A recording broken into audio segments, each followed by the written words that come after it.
Libro de Isaías, capítulo 9. Vamos a leer del versículo del 6 al 7. Amén. Amén. Isaías, capítulo 9, versículo 6 al 7. ¿Cuántos están tristes? ¿Todos estamos contentos? Amén. Entonces, me confirman con un amén cuando ya lo tengan ahí. Amén. Isaías capítulo 9, versículo del 6 al 7. Dice la palabra del Señor, la leemos en el nombre del Padre, en el nombre del Hijo, y pidiendo que el Espíritu Santo sea trayéndonos revelación de Dios a nuestras vidas. Dice, porque un niño nos es nacido, hijo nos es dado, y el principado sobre su hombro. Y se llamará su nombre admirable, consejero, Dios fuerte, Padre eterno, príncipe de paz. Lo dilatado de su imperio y la paz no tendrán límite. Sobre el trono de David y sobre su reino, disponiéndolo y confirmándolo en juicio y en justicia desde ahora y para siempre. El celo de Jehová de los ejércitos hará esto. Gloria al Señor. Vamos ahora a leer Lucas capítulo 2. Lucas capítulo 2. Gloria a Dios, que esas son las citas con las que vamos a tener de base bíblica para la enseñanza en el día de hoy. Amén. Lucas capítulo 2.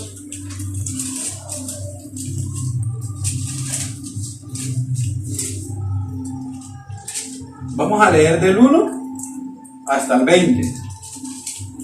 ¿Amén? Amén. Dice, ahí hay como título, Nacimiento de Jesús. Amén. Dice, aconteció en aquellos días que se promulgó un edicto de parte de Augusto César, que todo el mundo fuese empadronado. Este primer censo se hizo siendo Cirenio gobernador de Siria. E iban todos para ser empadronados cada uno a su ciudad, la tierra paz, buena voluntad para los hombres. Y sucedió que cuando los ángeles se fueron de ellos al cielo, los pastores se dijeron unos a otros, pasemos pues hasta Belén y veamos esto que ha sucedido y que el Señor nos ha manifestado. Vinieron pues apresuradamente y hallaron a María y a José y al niño acostados en el pesebre. Y al verlo, dieron a conocer lo que se les había dicho acerca del niño. Y todos los que oyeron se maravillaron de lo que los pastores le decían. Pero María guardaba todas estas cosas, meditándolas en su corazón. Y volvieron los pastores glorificando y alababan a Dios por todas las cosas que habían. El mesón era como un, digámoslo así, un hospedaje. El mesón era como un sitio en donde los visitantes en épocas de festividades en Judea podían quedarse. Amén.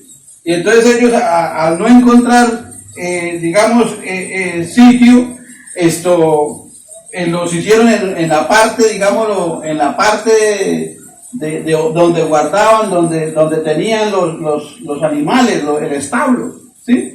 Porque no habían habitaciones, no había lugar, ¿sí? Entonces vemos que a pesar de que fue allí, en ese sitio en donde nació Jesús, el Mesías, el mesonero no se apercibió de ese nacimiento, ¿sí? Él estaba allí tal vez ocupado con sus huéspedes, ocupado con su negocio, ocupado en sus quehaceres, y él no se apercibió, siendo judío, siendo israelita, conociendo lo que según las creencias de ellos anunciaban de la venida del Mesías y dándole cumplimiento a esto. Él no se apercibió de eso, ¿sí? Él se perdió de eso por estar en sus negocios, por estar en sus circunstancias. Amén. Se perdió de eso. Amén. Por estar ocupado. Y a muchas personas les pasa lo mismo, ¿sí? Se pierden del verdadero, lo que realmente es Cristo para la humanidad, que es el Salvador, es la persona mediante la cual nosotros recibimos el nuevo nacimiento y recibimos la salvación y preferimos cambiarla por las ocupaciones del mundo, cambiarla por todo lo que el mundo ofrece. Amén. Y otro que se perdió, que no pudo visualizar el nacimiento de Cristo, el nacimiento del Mesías, fue el rey Herodes. Y este sí que menos tiene justificación. Miremos ahí en Mateo 2, del 1 al 8. Gloria al Señor. Mateo 2, del 1 al 8. Vamos a mirar la figurita que era ese Herodes. Gloria al Señor.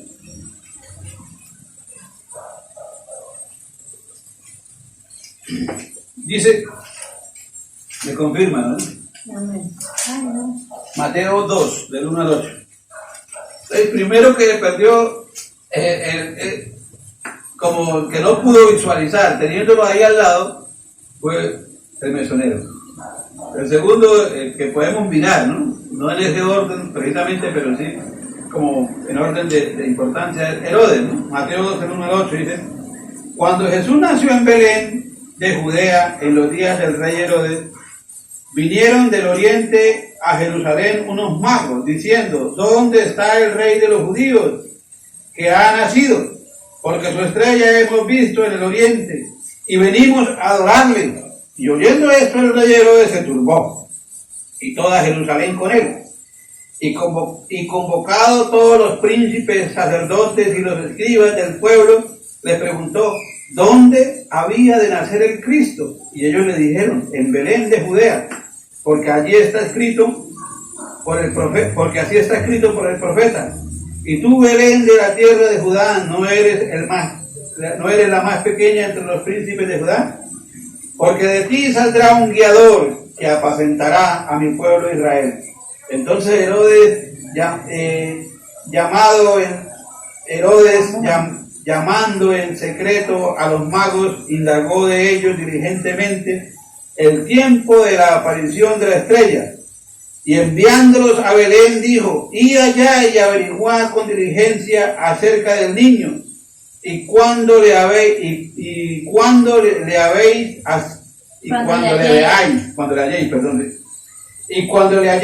hacedmelo saber, para que yo también vaya y le adore. Amén. Entonces vemos que Herodes era el rey de Israel, pero no era israelita. Él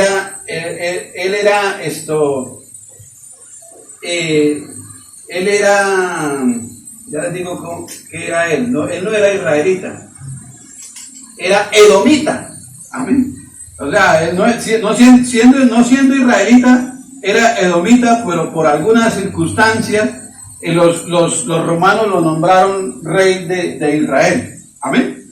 Y vemos que Herodes, a pesar de que le informaron a qué venían, siendo el rey de Israel, teniendo conocimiento, habiéndole informado los principales, los sacerdotes y los escribas, habiéndole informado que sí iban a ser el Mesías, mas sin embargo no pudo visualizar o no pudieron ver el nacimiento, revelárseles el nacimiento de Cristo en sus vidas. ¿Por qué? Porque Herodes era un hombre que tenía temor a que lo destronaran, ¿sí? Era un hombre que tenía temor a que lo destronaran. Dice la historia que este hombre era ocupado en mantener las relaciones políticas con Roma, y en mantener allí las relaciones, encajar todo, poder manejar y manipular todas las relaciones con el Sanedrín, para él poderse mantener en el poder, ¿sí? Era un hombre que temía tanto a perder el poder, que tenía un hermano, y el hermano, dice que el hermano, él tenía temor de que el hermano fuera y lo destronara. Dice que en una ocasión que el hermano fue a bañarse, otros dos se metieron y lo ahogaron, ¿sí? Se metieron y lo ahogaron. Que mató a su esposa, ¿sí? Que mató a su esposa, mató a sus dos hijos, ¿sí? Herodes mató a sus dos hijos, precisamente por ese temor a que lo destronaran, un temor a perder el poder, un temor a perder su estatus de vida, amén, a perder el estatus de vida que tenía.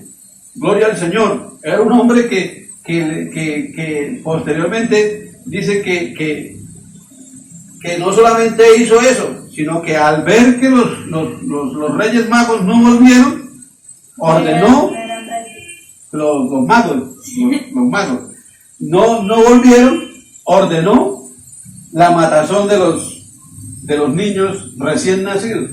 Y es una matazón que duró, por eso fue que María y José tuvieron que huir a Egipto para poder salvar a Jesús de la matazón que ordenó Herodes.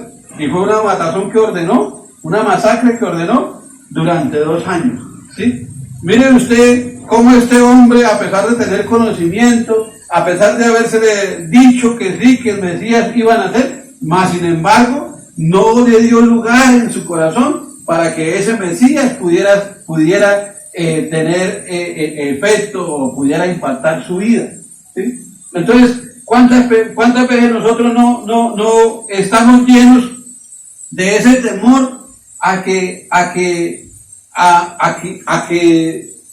dejar que Cristo sea el que gobierne nuestras vidas, ¿sí? Porque nosotros queremos gobernarla a nuestra manera, porque nosotros no queremos perder el control de nuestra vida, amén. No queremos perder el control de nuestra vida y en cierta manera queremos todavía tener un lugar, a pesar de que nosotros en algún momento le dábamos a Cristo y le dijimos: entra en nuestra vida, gobierna nuestra vida, pero más sin embargo nosotros hay cositas que queremos todavía tener nosotros el control, manejarlas nosotros. Eso le pasaba a Herodes. Herodes no quería perder su privilegio, no quería perder su estatus, no quería perder en lo que había logrado y estaba dispuesto a hacer lo que fuera con tal de seguir allí manteniendo su estatus.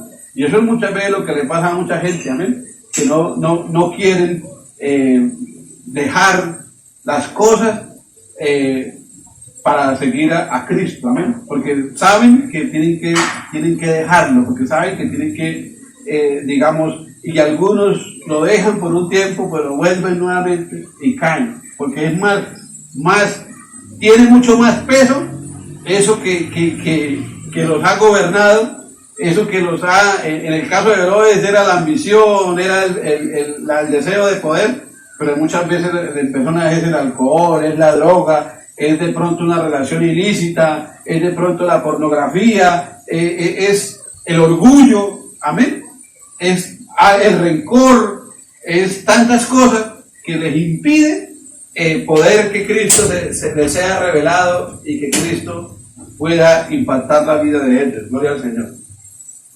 Y otros que se perdieron, que no pudieron ser impactados por este nacimiento del Mesías, fueron los escribas, amén. Los escribas, los principales sacerdotes, y ya lo podemos mirar por qué. Ellos, mire aquí que le dieron la instrucción le dieron la instrucción, ¿cierto?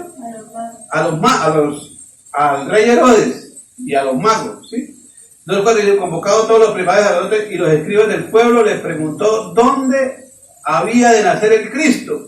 Y ellos le dijeron: en Belén. Sabían dónde, ¿no? Iba a nacer. Dijo: en Belén, porque así está escrito por el profeta. Amén.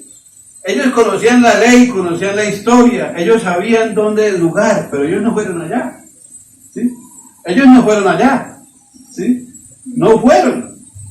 ¿Por qué? Porque les pudo más la religión, les pudo más, digamos, ¿cómo se llama eso? Como, digamos, ya el aceptar las cosas como ellos las tenían, amén, como ellos las tenían, en vez de que dejar, según su conocimiento, lo que la palabra dice, dejar que Cristo impactara sus corazones y que realmente naciera en sus vidas, en sus vidas. Gloria al Señor. Yo entiendo que ellos habían llegado como a un punto donde por cumplir todas sus leyes ya ellos pensaban que eran santos y perfectos, Exacto. a tal punto de que ya Sí, sabemos que van a ser, Porque ya soy yo santo. sí, sabemos que van a ser, pero no necesito de Mesías porque yo ya soy santo. amén. Y eso es lo que pasa con los religiosos, ¿cierto? Ellos dicen, uno les dice, no, lo que pasa es que esto, pero lo que pasa es que la Biblia dice que debemos nacer de nuevo, ¿cierto? Ya no en la carne, sino en el espíritu, pero eso como que a ellos no les suena, no lo pueden percibir, ¿sí? Me llama más la atención. Les llama más la atención el ritualismo, más la atención, ¿sí? Inclusive, o sea, podemos mirarlo, inclusive que hay muchas personas que en las iglesias, si usted le llama más la atención las cosas que se dan en las iglesias, como las manifestaciones que se dan en las iglesias, más que realmente el conocimiento y conocer lo que la palabra dice acerca de ese Mesías, acerca de ese Salvador. Amén. Entonces ellos fueron indiferentes por su religión, fueron indiferentes, sabían dónde iban a nacer, sabían cómo iban a nacer, pero sin embargo fueron indiferentes por la religión, ¿cierto? ¿Y qué fue lo que hicieron ellos después? Más bien después, cuando les apareció a sus vidas, ¿qué fue lo que hicieron? Lo persiguieron, lo difamaron, confabularon con él para matarlo, ¿cierto? Entonces, mire usted lo que hace la religión, gloria al Señor. Y Cristo en algún momento dado es como sarcástico con ellos. Miremos ahí lo que dice Mateo 9, del 10 al 12.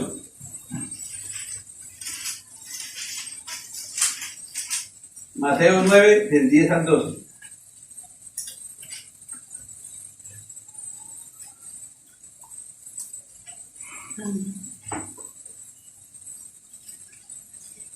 Dice, y aconteció que estando él sentado en la mesa en la casa, he aquí que muchos publicanos y pecadores que habían venido se sentaron juntamente a la mesa con Jesús y sus discípulos. Y cuando vieron esto, los fariseos dijeron a los discípulos, ¿por qué come vuestro maestro con los publicanos y pecadores? Y al oír esto, Jesús les dijo, los sanos no tienen necesidad de médicos, sino los enfermos. Y pues, aprended lo que significa misericordia quiero y no sacrificio.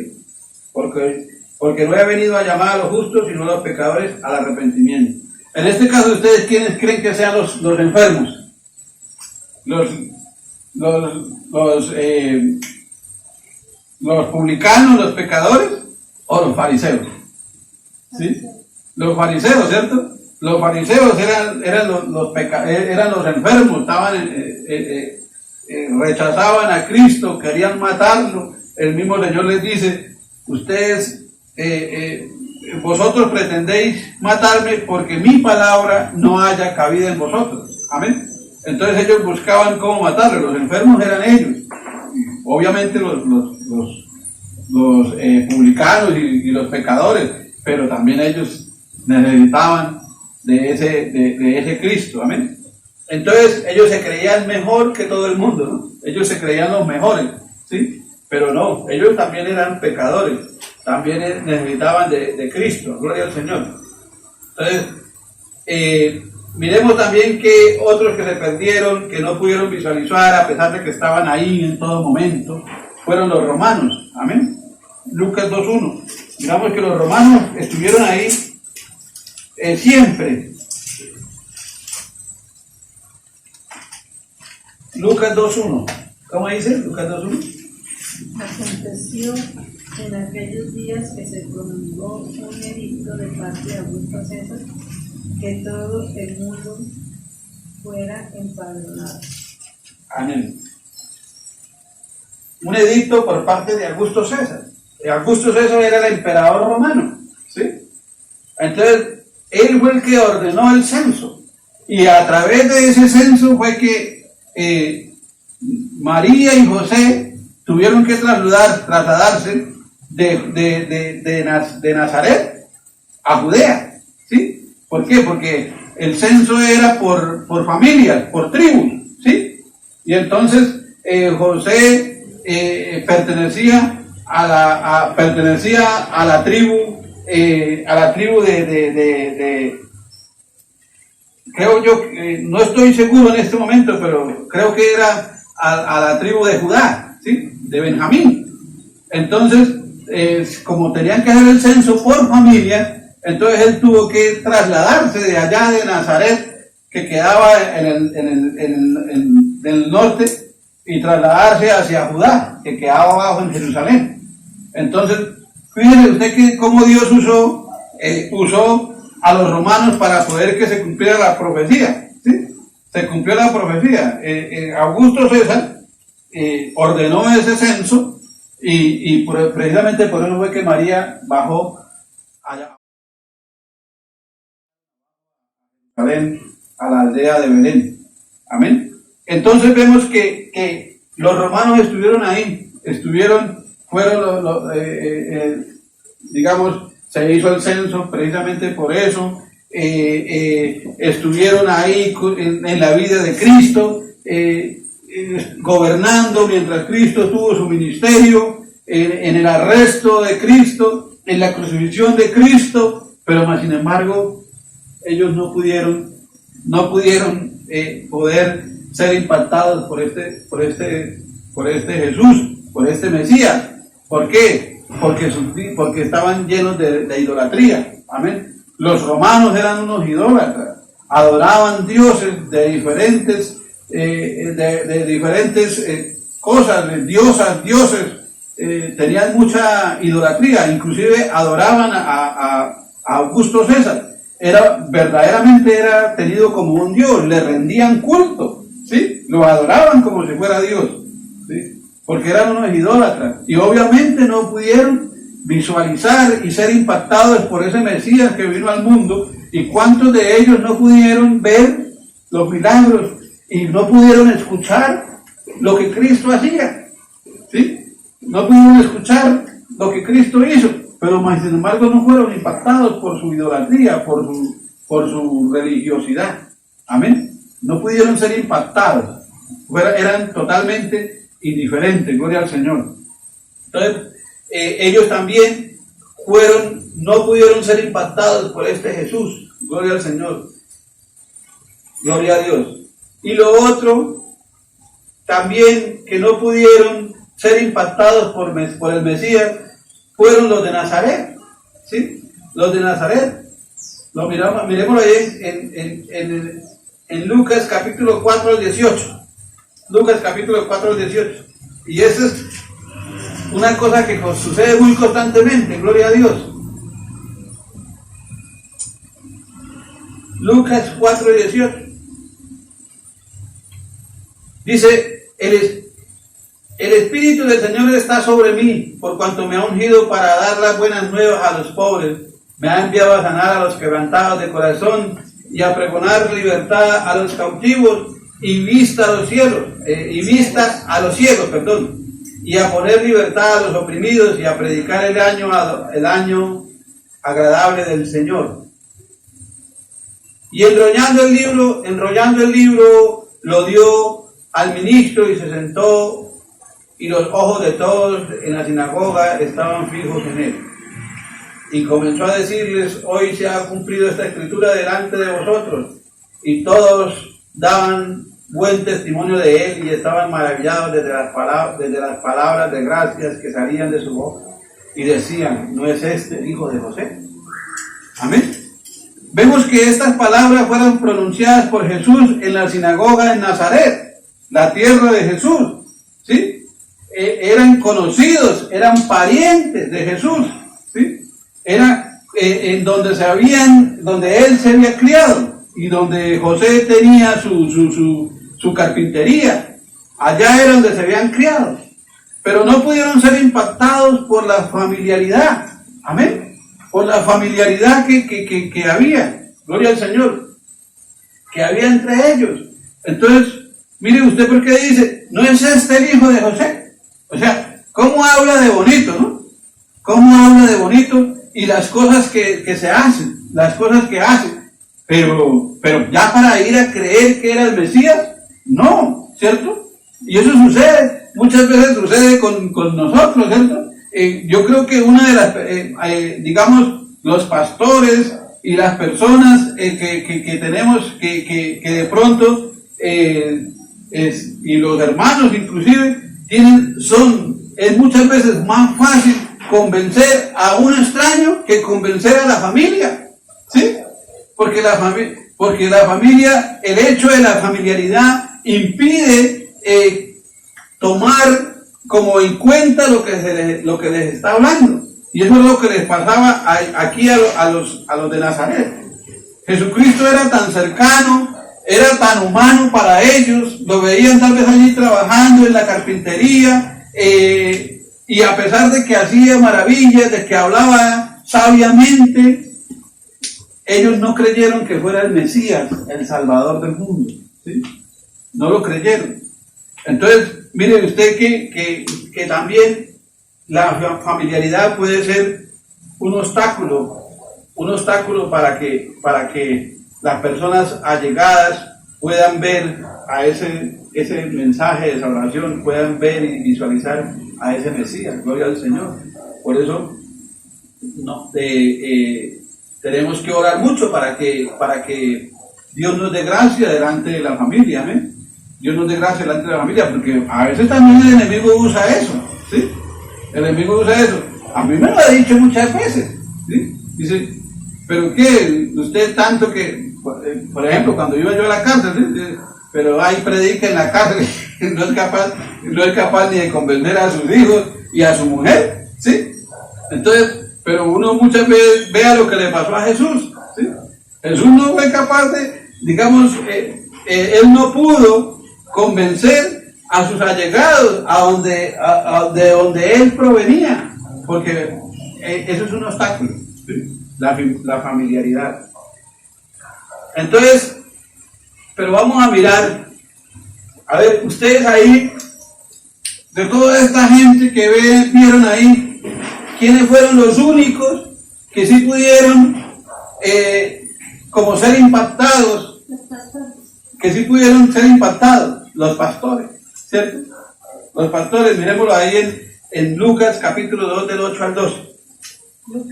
Sí, Lucas capítulo 2 del 8 al 12.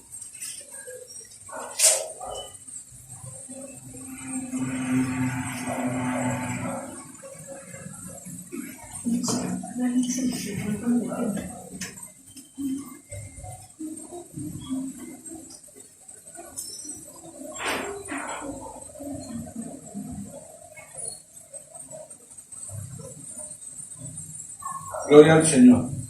Dice la palabra del Señor: y habían pastores en la misma región que velaban y guardaban la vigilia de la noche sobre su rebaño. Y aquí que les presentó un ángel del Señor, y la gloria del Señor los rodeó de resplandor y tuvieron gran temor. Pero el ángel les dijo: no temáis, porque he aquí os doy nueva de gran gozo, que serán para todo el pueblo, que os ha nacido hoy en la ciudad de David un Salvador, que es Cristo Señor. Esto os servirá de señal: hallaréis al niño envuelto en pañales, acostado en un pesebre.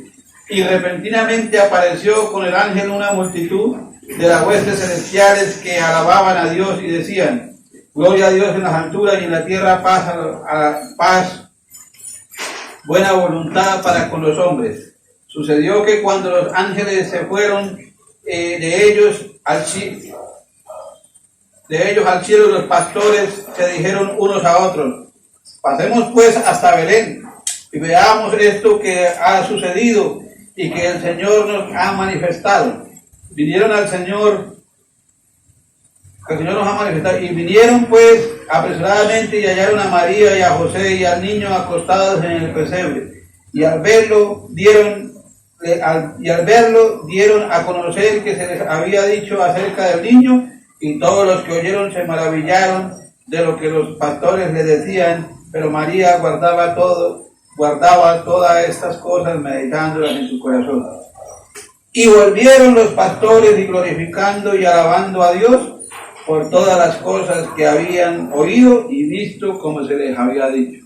Amén. Ellos sí pudieron ser impactados por la noticia del nacimiento del Mesías. Amén. A pesar de que vemos que eran personas ocupadas, ¿cierto? Vemos personas ocupadas que estaban constantemente pendientes del rebaño, ¿sí? En el día y en la noche, pendientes del rebaño. Estaban ocupadas, pero más sin embargo tenían una disposición espiritual, y esa disposición fue la que hizo una sensibilidad espiritual, y eso fue lo que hizo que a ellos sí pudieran ser impactados por Jesucristo, por el Mesías, el Mesías naciente, ¿sí? Entonces vemos nosotros que no, a pesar de que tantas cosas, tantas personas estuvieron, tantas agrupaciones estuvieron ahí como en torno, alrededor, en el contexto del nacimiento del Mesías, mas sin embargo fueron muy pocos los que pudieron ser impactados por ese verdadero nacimiento. Amén. Bueno, no solamente a ellos, sino María y José. Sí, María y José. Porque María y José vienen del nacimiento, pero prácticamente se enmudecen. Pero detrás de que se enmudecen está una plena obediencia. Amén. Que es más simbólica que la, o sea, es más simbólica la obediencia que ellos tuvieron. Ellos obedecieron y actuaron. Ellos obedecieron y simplemente actuaron. Y actuaron. Se enmudecieron y simplemente actuaron siempre. Amén. Y eso denota que ellos, a pesar de las circunstancias, a pesar de que todas estas circunstancias a su alrededor los llevaron al borde, quien cualquiera en su caso diría, pero ¿sí será esto de Dios? Porque nos persiguen a matarnos, nos persiguen, no encontramos en un alojamiento, estamos aquí de los animales, en un potrero. O sea, ¿sí será esto de Dios? Amén. Pero ellos hicieron. Sí, exacto. Entonces vemos cómo María y José, los pastores, ¿cierto?, pudieron tener esa revelación cierta, real, sincera, de lo que era el nacimiento del Mesías, ¿cierto? Pero hoy muchas veces el mundo, o siempre el mundo, no lo percibe como realmente es ese Salvador, ese Mesías, ¿cierto? Lo perciben como muchas otras cosas que no son lo que la palabra de Dios nos dice, ¿cierto? Pero si nosotros realmente podemos decir que a nuestras vidas se ha revelado ese Mesías, ese Salvador, entonces tenemos que también mirar si nosotros estamos haciendo lo que Él nos dice. Amén. Porque Él, ¿cuál fue el propósito de Él? Llamarnos a salvación, pero el propósito no es solamente que nosotros seamos salvos. Ese es el principio, pero ese es el principal propósito de Dios, salvar nuestras almas. Pero también Él tiene un propósito con nuestras vidas, al revelarnos ese mensaje, ese real mensaje de que nosotros podamos visualizar a ese Mesías, es que nosotros podamos cumplir con lo que... Porque Él dice que Él quiere que nosotros demos frutos dignos de arrepentimiento. Él dice que nosotros podamos, ir por el mundo y predicar el Evangelio a toda criatura, ¿sí? Entonces, dice que hagamos todo lo que Él hace. Amén. Entonces, si nosotros en nuestra vida se nos ha manifestado Cristo como el Salvador, como el Mesías, como el Hijo de Dios, como lo que plantea la palabra de Dios, nosotros tenemos que vivir buscando siempre hacer lo que Dios manda hacer a todo aquel que ha podido decir que Cristo es el Mesías, ¿cierto? ¿Por qué? Porque si nosotros vemos cuando el Señor se le manifestó a Pedro, a Juan, ellos inmediatamente se les fue revelado. ¿Ellos qué hicieron? No hicieron lo que hicieron los del Sanedrín, ni lo que hizo Herodes, sino que ellos lo siguieron, ¿sí? A pesar de sus errores, de sus fallas, pero ellos siguieron a Cristo, hicieron lo que Cristo les envió. Y vemos cómo cuando Pablo tuvo ese encuentro con el Señor, se le manifestó el Salvador, se le manifestó el Mesías, la vida de Pablo cambió totalmente, fue diferente. Amén. Empezando que se metió de una vez a un ayuno de 3 días. Amén. Siguió las orientaciones al pie de la letra que Jesús le dio. Le dijo que vaya a tal parte y allí encontrará, no me acuerdo ahorita el nombre, encontrará y él le dirá. Todo eso lo hizo. Pero vemos que el ministerio de Pablo, una vez que conoció a ese Mesías, una vez que se fue revelado y que fue impactado, la vida de Pablo cambió totalmente. Fue una vida diferente. Fue una vida dispuesta al sufrimiento, dispuesta a la persecución, al látigo, a cárcel, con tal de llevar el evangelio. Y fue uno de los mayores misioneros. Estuvo en toda el Asia, llegó hasta España inclusive, ¿sí? A Roma, en España, estuvo Pablo, porque fue impactado. Entonces nosotros tenemos que mirar que si ese Mesías nos ha sido revelado, realmente nosotros tenemos que cambiar nuestras vidas y buscar realmente hacer lo que Dios nos manda hacer a través de su palabra, a través de su evangelio. Entonces, esa era la enseñanza en el día de hoy. Coloquémonos sobre nuestros pies, vamos a orar. Gloria al Señor.